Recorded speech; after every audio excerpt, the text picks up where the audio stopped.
What are roles and responsibilities of DBAs and Apps DBAs in Oracle Cloud? This is the topic I'm going to cover in today's episode. Welcome to episode 35 of weekly video series with me, Atul Kumar, from Team K1 Academy, where we help you in your journey to Oracle Cloud and transition you from a beginner to expert on Oracle Cloud. Now, before I tell you about roles and responsibilities of DBAs in Oracle Cloud, first, if you have not yet watched what are the different database options in Oracle Public Cloud, then have a look at my previous episode 34, where I covered different database options in Oracle Public Cloud. We looked at user managed databases. We also looked at the autonomous databases. Within those different database types, that's manual, automated, and autonomous, who is responsible for what? We looked at different type of databases, that's virtual machine database, bare metal DBCS or database cloud service, Exadata cloud service or Exadata cloud at customer, and autonomous databases. So have a look at k20academy.com/34. So the first thing you as a senior cloud DBA or an architect will be doing is designing and deciding where to deploy these databases. So if you look in the diagram, first thing you will be deciding is what kind of a database you want to deploy on cloud. Is it autonomous database or automated, which also called as user managed database, or a database on compute, which doesn't have the database cloud service or cloud tooling. So once you decide on the database type, then you will decide how you're going to configure high availability. Do you want a rack? Do you want data guard?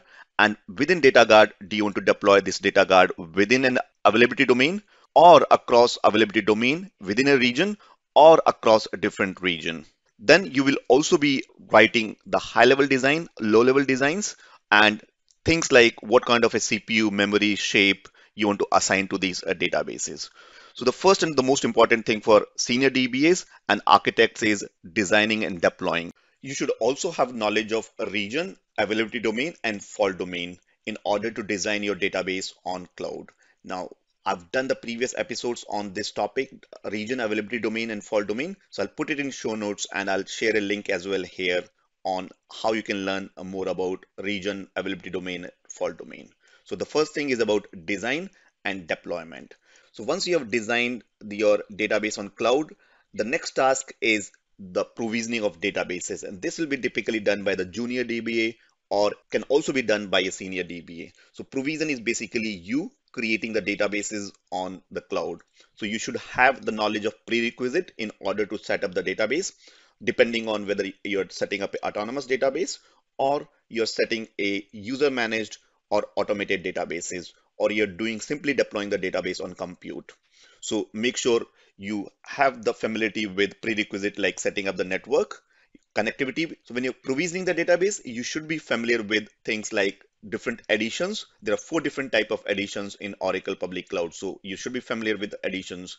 You should be familiar with whether you want a grid infrastructure or logical volume, depending on what kind of a database it is. You also should be familiar with SSH keys and other options that you get, whether it's autonomous database or Exadata cloud service or virtual machine or bare metal database services. Once you have provisioned the database, you should know how to validate it. You should have a thorough understanding of checking these services in Oracle Public Cloud. So the third thing you should be familiar with is connectivity. And there are different ways to connect from on-premise to cloud, things like VPN Connect and Fast Connect. So you should be familiar with VPN Connect or Fast Connect and which option for you to pick. And then if it's autonomous databases, you should be familiar with client credentials. How do you download them and how do you make connectivity from either using your SQL developer or any other client tool or directly from the database client tools. Now, with that, you should also have familiarity with networking. So things like network security group and the security list, which are kind of a firewall in Oracle Public Cloud. So once you have the network or connectivity understanding, then the other responsibility of DBAs are administration. That's a main functionality. So you'll be looking at things like performance tuning using the performance hub or service console in autonomous databases. You'll be doing scale up or scale down of services, which means scaling up the CPU, disk space, or memory. You'll be creating clones. You'll be doing access control. You'll be setting up, resetting the passwords. And so these are all some of the admin tasks that you'll be performing. Other tasks related to the administration may be the adding the SSH keys or terminating the databases or start stop of the database or start stop of the machine or the Linux machine on which you are running the databases. So remember on episode 34, I mentioned about different type of databases. So in user managed databases or automated databases like VMDB, the bare metal databases and Exadata cloud service, you have an option to start and stop services, including you have full access on the operating system. So you can even shut down the machines or restart services. As a part of administrator, you'll be also setting up the data guard or standby databases on Oracle Cloud. You'll be looking at the service console, how your machine is performing or the database services are performing. If you're working on Exadata or autonomous databases, you'll also be setting up the resource management rules, like how much CPU and IOs to assign to a specific database on that machine. Then after administration, fifth thing you should be doing is patching. Yes, you'll be applying patches on Oracle's automated databases. So you'll not be applying the patches on autonomous databases, but automated or user managed databases like VMDBCS or bare metal database cloud service or Exadata cloud service. You'll be applying patches and not on one place, but multiple places. So you'll be patching the database patches. So the Oracle database on cloud runs on top of grid infrastructure. So you'll be applying the patches on grid infrastructure homes as well. Then you'll be applying the cloud tooling patches with the tools like command line interface like DBCLI or DBAS CLI in case of Exadata cloud service. You'll also be patching the operating system. You as a cloud administrator will have full access on the Linux machine or machines on which the databases run. So you'll also have to take care of operating system patches. So once your patches are done, the sixth task will be backup and restore. So Oracle provide you all the necessary tools to back up the databases on cloud, but you have to configure the backup scenarios. So you'll be scheduling things like when the backup can happen, how long you need to retain the backups for, what time the backup should run. So you'll be configuring backups, and most importantly, then you'll also be doing on-demand backup just before some, for example, you're doing a big activity for patching purpose. Then make yourself familiarized with how do you restore the databases. You can do point-in-time recovery, or you can do full recovery as you do in on-premise. So the next task is about security. So security is one of the most important thing in my view, apart from lift and shift. So all the cloud vendors work on a shared security model where some responsibility lies with the cloud vendor like Oracle, while for other operations, it's customer's responsibility. So make sure you're familiar with your responsibility. So things like network configuration, setting up identity and access management like compartment and policies, making sure you have the right firewall setup, like in the sense of security list or network security. You should also be hardening your operating system on which your databases are run. So about identity and access management, I've done a previous episode on compartment and policies. I'll share the show notes on the blog where you're watching this video. Now, whatever the security features comes with on-premise, that are also applicable on the cloud as well. Now, with respect to security, Oracle in this open world in 2019 announced three new services for security. One is a data safe that's already available for you to use in your Oracle public cloud. But the two other new features which are coming is maximum security zone and cloud guard. So if you're part of my DBA to cloud DBA training, then we are going to add these new features, data safe and cloud guard and maximum security zone in the training program. So the next batch will be starting on 30th of November. So in that batch, we are going to add these new security features in Oracle public cloud. So if you're part of my trainings, then you're going to enjoy this new feature related to security in Oracle Cloud.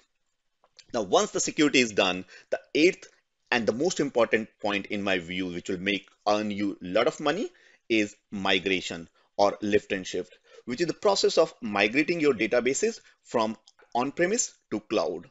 And depending on the type of databases you have on the source and the destination or type of databases you want to go on the cloud, like user managed database or autonomous databases, Oracle provide you a lot of features or a lot of options for you, like ZDM, which is zero downtime migration, or MV to ADB, which is a move to ADB or autonomous databases, or using SQL Developer, or using Data Pump, RMAN, plug and unplug, or remote cloning. So various database migration options. And so depending on whether you want a physical migration or a logical migration, online migration, offline migration, or size of the database, you should be familiar with migration scenarios. Also, you should be familiar with that also the data transfer service, with that Oracle provide you two data transfer services if you have a huge amount of data, which is data transfer disk and data transfer appliances. We are helping a lot of our customers on migrating their big applications as well as databases. So lift and shift, in my view, is very, very important for you to learn and understand. So all the 8 tasks that I've explained so far are mainly the responsibilities of Cloud DBAs.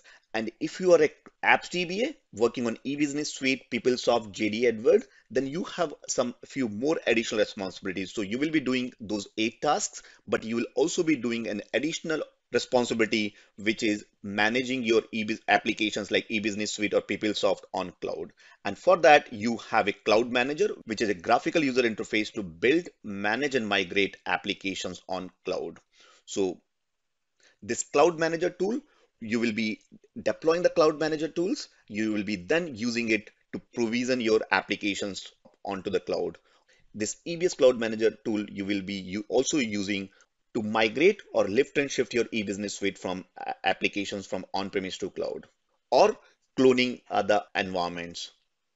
And it also has a lot of other features like setting up the load balancers, adding the additional nodes, and there are a lot of new features coming for this deployment. Also, you should be familiar with how to deploy these applications like eBusiness Suite or PeopleSoft or JD Edward on cloud. So the familiarity of OCI concepts are very, very important for you as an Apps DBA.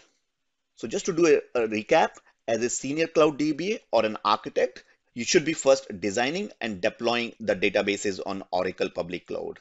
Then the second task is to provision the databases. Then the third task is to make yourself familiar with the connectivity and knowledge of VPN Connect or Fast Connect.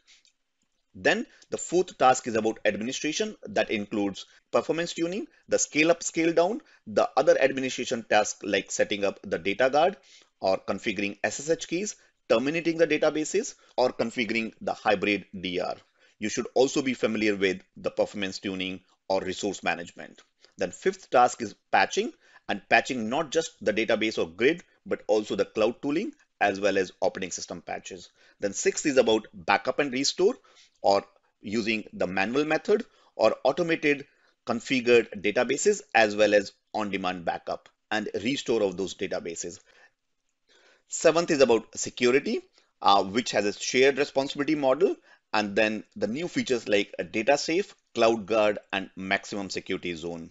The eighth, in my view, most important one is migration and lift and shift. You should be familiar with all the tools, different options depending on the database source type and destination data type. And the ninth for Apps DBAs working on eBusiness Suite or PeopleSoft, to be familiarity with deploying those business applications on Oracle Cloud, lift and shift, and the most important, the tool Cloud Manager, which could be EBS Cloud Manager or PeopleSoft Cloud Manager. Well, that's all about roles and responsibilities of DBAs and Apps DBAs on a high level in Oracle Cloud. And trust me, it's all doable and possible, and you can learn all this very, very quickly. I have done this. Hundreds of our students in our training program have done it, so you can do it too. So make sure you upgrade yourself from DBA to the Cloud DBA. And if you like today's episode and want to learn how to go from Oracle DBA or Apps DBA to an Oracle Cloud DBA, then I'm doing a free masterclass explaining why Oracle Cloud is a better option than AWS or Azure for DBAs.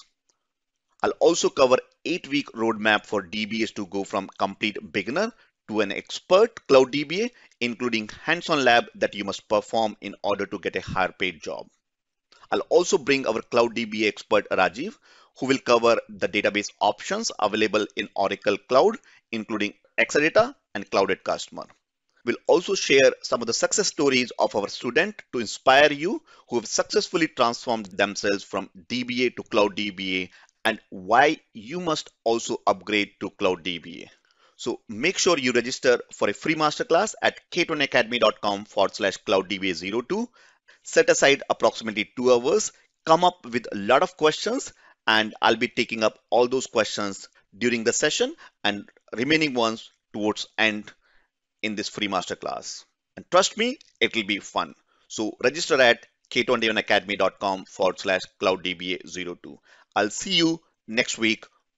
This is Atul from Team K21 Academy. Thanks for spending some time with me today. I'll see you next week.